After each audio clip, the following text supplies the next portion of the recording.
The treatment and management of cancer is quite costly, and it can also have a very serious mental and emotional burden on the family, the patient, and the society at large. Unfortunately for us, most of the cancers cannot be prevented, but there are things that you can do on a day-to-day routine to help you reduce your risk of getting cancers. My name is Lilian Mumina. I am a clinical nutritionist, and today we are going to explore some of those things that you can do to help us reduce our chances of developing cancers. As we all understand, cancer is a chronic disorder with no specific causal agent. This means that there has been nothing that has been pinpointed or said to directly cause cancers. Fortunately for us, there's a lot of scientific revolution, there's a lot of research ongoing in terms of prevention and management of cancers. So the first thing is reducing your exposure to toxicity. There are exposures that we have control over, and there are exposures that we don't have control over. Something like the environmental pollutions, the pollutants in the air, water. As an individual, you have no control over what industrial areas, the fumes they're going to release, waste products that they're going to release into our water bodies and such. Unfortunately, Kenya being a third world country, there's very little that we can do in terms of global impact on the environment. The second type of toxin exposure is one that we can actually control. If you are a farmer, you can actually control the amount of pesticides, the amount of fertilizers, additives that you're going to add to your crop in the production. And also when you're cooking, the food additives that you're going to add on the spices,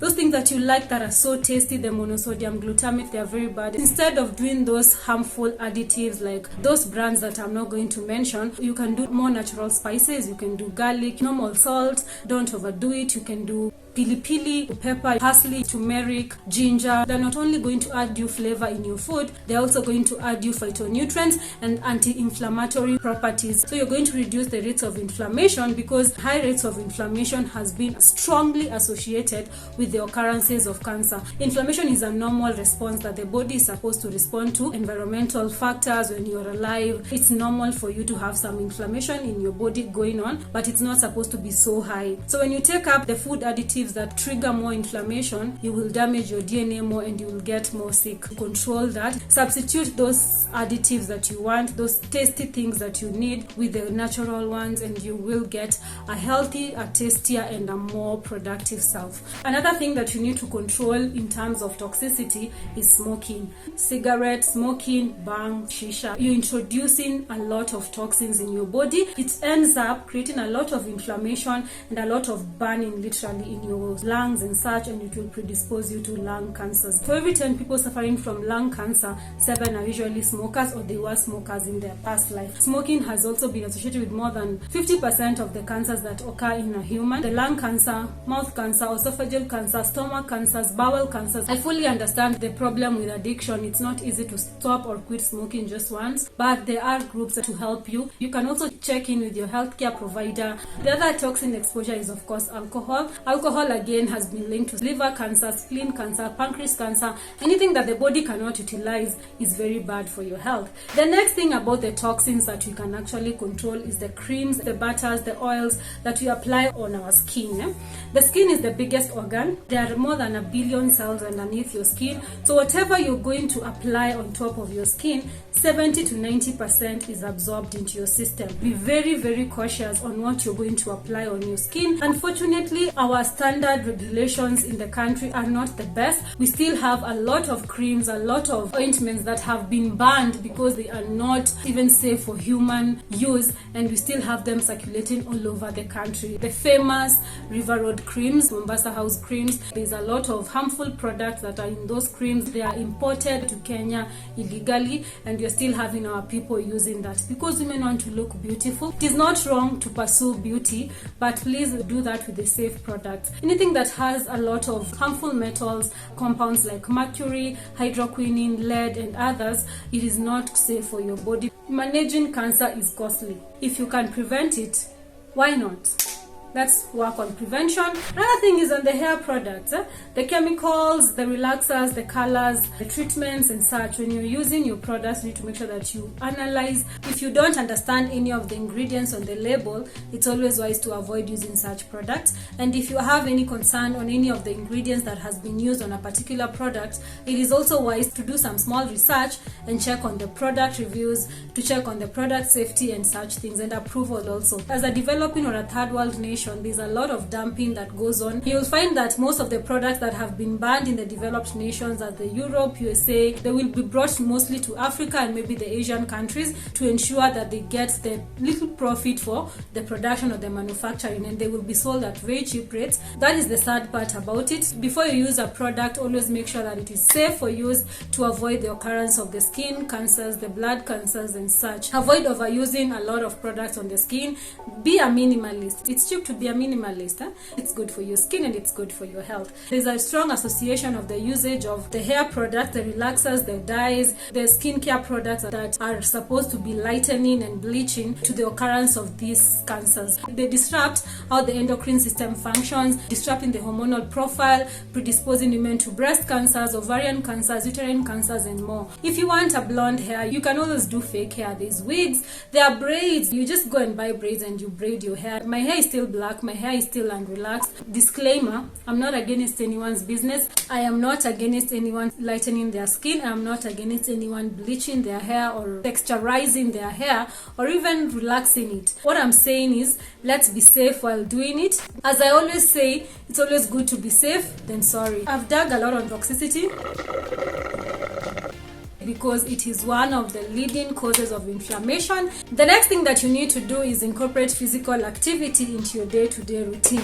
20 to 40 minutes 5 days a week is very important in reducing and preventing the occurrence of cancer. If you already have the cancer, being physically active has been shown to be very effective in reducing the growth and spread of these tumors because it is going to increase oxygen flow in your body, and this has been shown to reduce the occurrence of cancers. And if you have cancers, it reduces the growth of the cancer cells and promotes the growth of the healthy cells. Another thing, being physically active helps in the management of weight because obesity has been linked to a lot of cancers. Also helps in the bowel movement of food. This means that the body will be in a better position to excrete waste products. They will be having less time to cause irritation in your tummies and cause injuries. Because cancer has been shown to occur where there has been previous injuries. If you have an inflamed gut or something like that, you increasing your risk of developing cancers like maybe the stomach cancer. Physical activity, it also helps in removal of toxins from your body when you're sweating. It improves blood flow, and apart from that, it promotes insulin sensitivity. And when insulin sensitivity is improved, there's better metabolic health, better control of blood sugars, and this will help in reducing the occurrence of most cancers and reducing the growth and development of the cancer cells. It is as easy as walking 20 to 30 minutes a day, running 30 minutes a day, just going to the gym for 30 to 40 minutes a day. Very beneficial. On to the third point, control your intake of sugars. Sugars are bad. Sugar is toxic.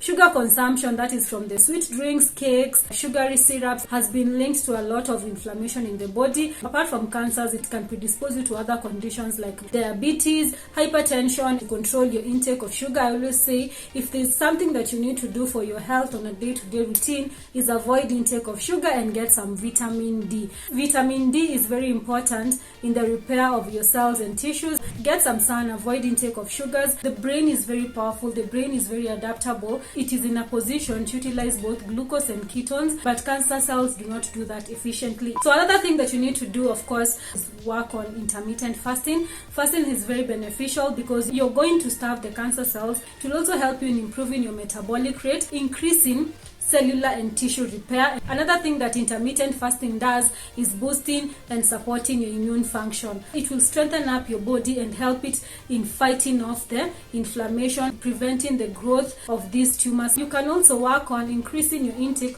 of fruits and vegetables, green, yellow, red, blue, purple. They supply you with antioxidants, phytonutrients that help in fighting off inflammation. The vitamin C rich fruits, vitamin A, vitamin D, all these are very important.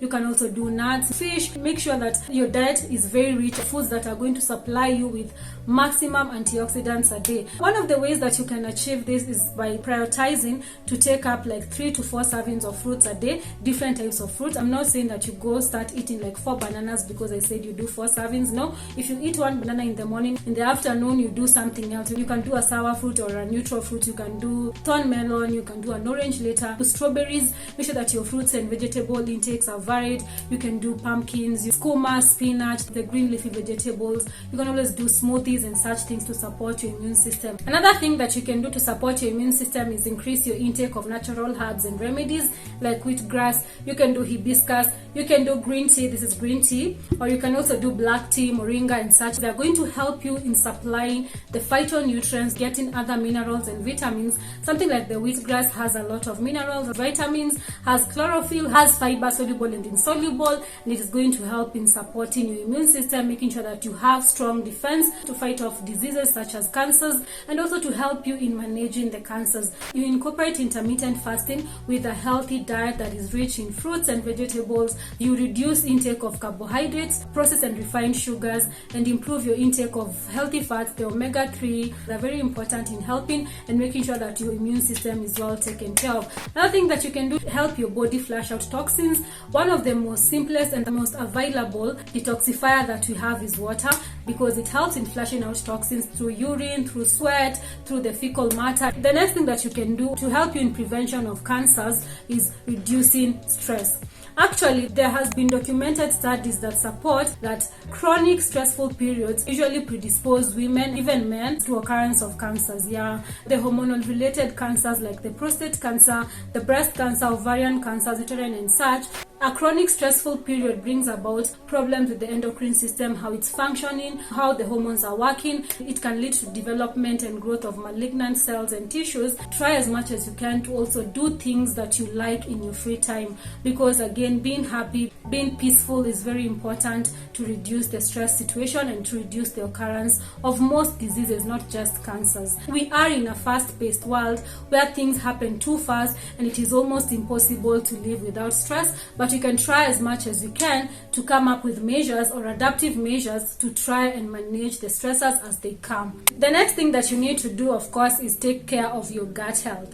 I always say if your gut can't absorb it, your body can't utilize it. We can come up with the best diet for you, the best routine, the best habits for you, but if your gut is not functioning, your body cannot utilize that. And that means your cells and your tissues are not going to be able to utilize that either. So one thing that you can do is heal your gut, and also make sure that you check out this video on tips to help you heal your gut. It has more information, and let's meet there.